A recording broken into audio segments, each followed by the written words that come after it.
আসসালামু আলাইকুম রহমতুল্লাহ।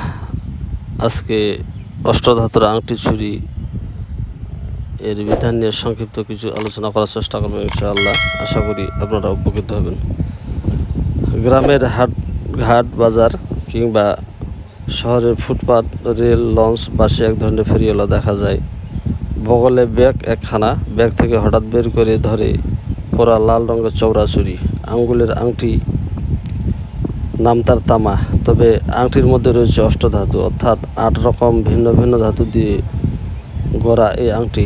বালা এবং আংটি ফেরি করে বিক্রি করা হয় পথে ঘাটে।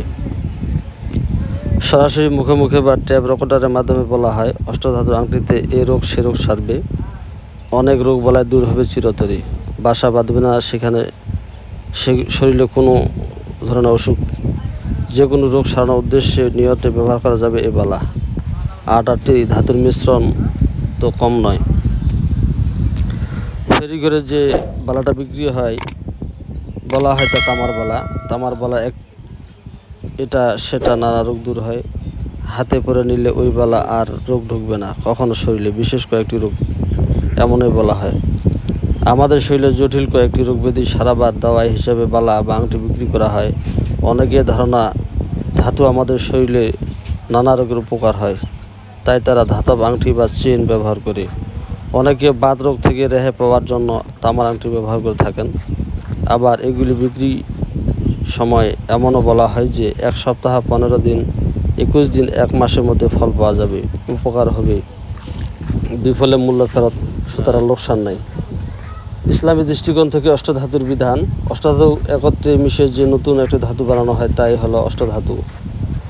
ধাতু 8টি হচ্ছে তামা, সোনা, লোহা, রূপা, দস্তা, সীসা, পারদ, পিতল। এখানে যে 8টি ধাতুর কথা বলা হইল এইগুলির সাথে রোগের বা ভাগ্যের কোনো সম্পর্ক আছে কি? কোনো সম্পর্কে থাকতে পারে না। দুর্ঘটনা থেকে রক্ষা করার জন্য এমন এর কিছু করার নেই। উপরন্তু বাস, ট্রেন, বিমান, নৌযান দুর্ঘটনার শিকার হয়ে এসব ধাতুর সমন্বয়ে করা যানের যন্ত্রাংশের আঘাতে মানুষের প্রাণহানি ঘটে।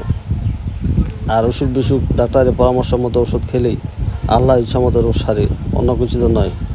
অষ্টধাতু তো নয়। মানব শরীরের উপর এইসব ধাতুর কোনো প্রভাব নেই। এটা মূলত একটি অলীক ধারণা। ধাতব পদার্থের তৈরি এক আংটি কখনও মানব শরীরের ভিতরে যায় না। আবার অনেকে বান মারার থেকে হেফাজত করার জন্য কোমরে তামার, পয়সা, লোহা, সীসা প্রভৃতি ধাতু বাহুতে বা গলায় পরে থাকেন। আসলে এইসব ধাতু কার্যকারিতা ধোঁকাবাজি ছাড়া কিছু নয়।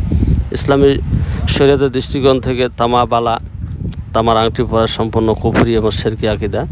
এটা মানুষকে পথভ্রষ্ট এবং গোমরাহ দিকে নিয়ে যায়। আসলে মানুষের অন্তরের মধ্যে কুফরি আকীদা ধোঁকায় দেওয়া হয়েছে। তামা বালা ব্যবহার করলে শরীরে বাত ব্যথা ভালো হয়ে যায়। এটি একটি নিছক গোমরাহি এবং ভ্রান্ত আকীদা। আজকে আমাদের সমাজে হাজার হাজার মুসলমান এই ভ্রান্ত ধারণার সাথে আমরা জড়িত। ইসলামী শরীয়ত চিকিৎসা ব্যবস্থা রয়েছে। অসুস্থ হলে চিকিৎসার ব্যবস্থা নেওয়া সুন্নত, কিন্তু তামা বালা, তাবিজ, কবজ, গাছের গুড়ি শরীরে ব্যবহার করা সম্পূর্ণ হারাম এবং কবিরা গুনাহ। কাজে এই সমস্ত কাজ থেকে আমরা অবশ্যই দূরে থাকব। আমাদের সমাজ জাতিকে দূরে রাখার চেষ্টা করব, তাহলে আমরা সার্থক হতে পারব। আজ এই পর্যন্ত। সবাইকে ধন্যবাদ। আল্লাহ হাফেজ।